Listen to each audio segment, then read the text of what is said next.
انمول موتی، ان تینوں کی اطاعت کرے۔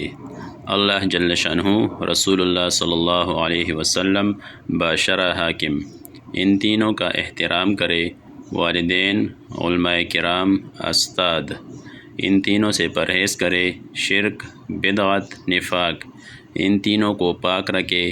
جسم، لباس، روح، ان تینوں سے پرہیز کرے۔ زیادہ کھانا، زیادہ سونا، زیادہ بولنا، ان تینوں کو قابو میں رکھے۔ نفس، شیطان، بیوی، ان تینوں کے لیے تیار رہے۔ موت، جہاد، مظلوم کی مدد، ان تینوں میں دیر نہ کرے۔